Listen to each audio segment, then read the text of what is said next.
महाराष्ट्र विधानसभा चुनाव में औरंगाबाद पूर्व से एआईएमआईएम के प्रत्याशी इम्तियाज जलील ने दावा किया है कि वो भले ही लोकसभा चुनाव हार गए थे, लेकिन विधानसभा चुनाव में उनकी जीत पक्की है।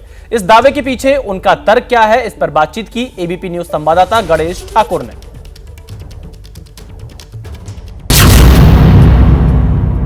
महाराष्ट्र की राजनीति में इस बार विधानसभा चुनाव के समय में कुछ ऐसी परिस्थितियां सामने आ रही हैं जहां पर 1, 2, 3, 4, 5 सीटें भी जिसके पास हो वो भी बड़ा ताकतवर होगा।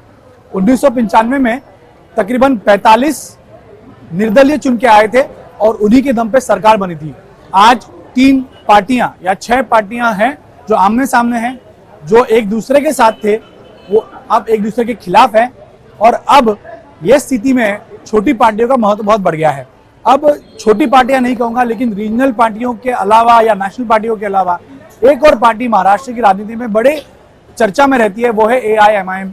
और एआईएमआईएम ने इस बार 16 उम्मीदवार उतारे हैं चुनाव के मैदान में, पिछले चुनाव से कम, लेकिन इस बार ज्यादा दम दिखाते हुए सरकार में आने की घोषणा भी करे। और इसी का नेतृत्व कर रहे हैं मेरे पुराने साथी, जिनके साथ मैंने कई साल रिपोर्टिंग की है।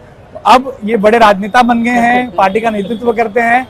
तो सैयद इम्तियाज जलील जी मेरे साथ हैं और उनकी चुनावी क्षेत्र में हूँ और उनके पास आज समय था नहीं, तो मैंने बोला आप जहां जाओगे वहां मैं पकड़ लूंगा। तो यहाँ आईसी पाईसी में आए थे, तो इन्हीं के जरिए मैं आज 1-2 पानी पूरी भी खा लूंगा। इम्तियाज भाई पहले हमको बहुत चाय और कॉफी और वड़ा पाव खिलाते थे, तो हाँ वो भी एरावड़ा जेल के बाहर। तो आज मैं इनको छोड़ूंगा नहीं। आज औरंगाबाद इनके शहर में मैं इनसे चाट के कुछ थोड़ा सा मैं चर्चा करूंगा उनसे। तो इम्तियाज भाई कैसा लग रहा है, क्या माहौल है अभी? देखिए बहुत अच्छा माहौल है गणेश, मतलब मुझे बड़ा कॉन्फिडेंट है। मैंने अभी लोकसभा का जो इलेक्शन हारा हूँ, तो वहाँ पे 3 अलग अलग पार्टियों का 2 ग्रुप्स थे, कांग्रेस, एनसीपी, शिवसेना, दूसरी तरफ बीजेपी और शिवसेना और अजीत पवार एनसीपी।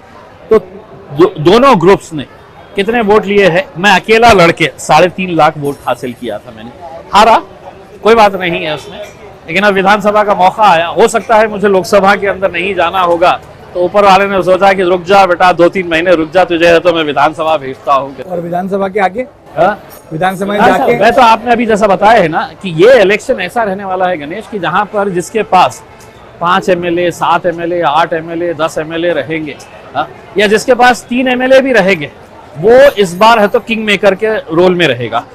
तो हमने अभी फिलहाल तो 16 सीटें लड़ाए हैं, बहुत मजबूती के साथ इलेक्शन लड़ रहे हैं और जितने एमएलए हमारे हाथ में आ जाएंगे तो हो सकता है गणेश साहब आप अभी इम्तियाज जलील जिससे बात कर रहे हैं वो 23 तारीख के बाद मंत्री भी हो सकता है। मंत्री से तो कोई नथिंग इज इम्पॉसिबल ना राजनीति के अंदर। अब कोई मंत्री रहेंगे तो किसके साथ? देखो हमने तो साफ तरीके से पहले से ही बोल दिया है, हमें भाजपा किसी भी हालत में नहीं चाहिए, हमें एकनाथ शिंदे साहब नहीं चाहिए, हमें अजीत पवार साहब नहीं चाहिए। लेकिन महाविकास आघाड़ी आपको नहीं चाहती ना, वरना आपको साथ ले लेती। क्या है मालूम क्या, एक तरफ आग है, दूसरी तरफ खाई है, या वो कहते हैं ना अंग्रेजी के अंदर the choice is between the devil and the deep sea.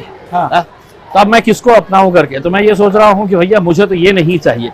अगर महाविकास आघाड़ी ने सम्मान के साथ, जिनके पीछे मैं पिछले कई महीनों से घूम रहा था कि भाई हम आना चाहते हैं, हम आना चाहते हैं, उन्होंने बोला नहीं आना है करके, तो हो सकता है कि 23 तारीख के बाद वो वक्त भी आ जाएगा जब ये पूरे हमारे चौखट पे खड़े रहेंगे, बोलेंगे भैया आ जाइए, प्लीज आ जाइए। आप चले जाएंगे फिर? सम्मान के साथ अगर बुलाए तो चले जाएंगे, नहीं तो नहीं तो देखेंगे उस वक्त का क्या हालात रहते हैं। क्यों आप वो खुद को सेक्युलर कहते हैं, आप भी सेक्युलर विचारधारा के हो, तो आपको तो साथ लेना चाहिए। किसने कहा वो सेक्युलर है करके, किसने कहा? खुद कहते हैं ना हम तो सेक्युलर है। भाई शिवसेना क्या है, सेक्युलर है?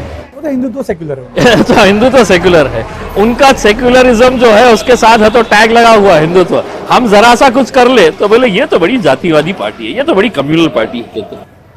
यानी शिवसेना ने आपको महाविकास आघाड़ी में आने से रोका, ऐसा आप कह रहे हैं? शिवसेना ने आपको महाविकास आघाड़ी या इस इंडिया अलायंस में आने से रोका? देखिए हमसे जब बात चल रही थी तो कांग्रेस हमारे हक में थी, राष्ट्रवादी न्यूट्रल थी, और शिवसेना बोल रही थी नहीं रे भैया ये तो बहुत कट्टर है करके, ऐसा बोल रही थी जैसा वो बड़े दूध के धुले हुए है करके। लेकिन उनको तो मुस्लिम मत मिल रहे हैं ना, अभी मिलना शुरू हुआ है, तो उसी के आधार पर जीत के आ रहे हैं। तो आपका इतना परहेज क्यों? अभी अभी मिलना शुरू हुआ है। आपका परहेज क्यों? नहीं, हमने परहेज क्या, वही तो बोल, आपका उनको परहेज क्यों? मैं वही तो बोल रहा हूँ ना कि हमारा वोट उनको चलता, हमारा नेतृत्व नहीं। उनकी सोच क्या है कि 3 ही कुर्सियां लगेगी, एक पे उद्धव साहब बैठेंगे, दूसरे पे शरद पवार साहब बैठेंगे, तीसरे पे नाना पटोले। मैं बोला नहीं नहीं नहीं नहीं नहीं, अब मैं शतरंजियां बिछाने वाला नहीं हूं, मैं तुम्हारे लिए कुर्सियां बिछाने वाला नहीं हूं, 4थी कुर्सी भी लगेगी और उसके ऊपर हम बैठेंगे करके। तो उनको बस इसी बात का परहेज है, तुमको हम लेंगे, तुम्हारा वोट हम लेंगे, लेकिन तुम्हारे को हमारे बाजू नहीं, नेतृत्व नहीं देंगे।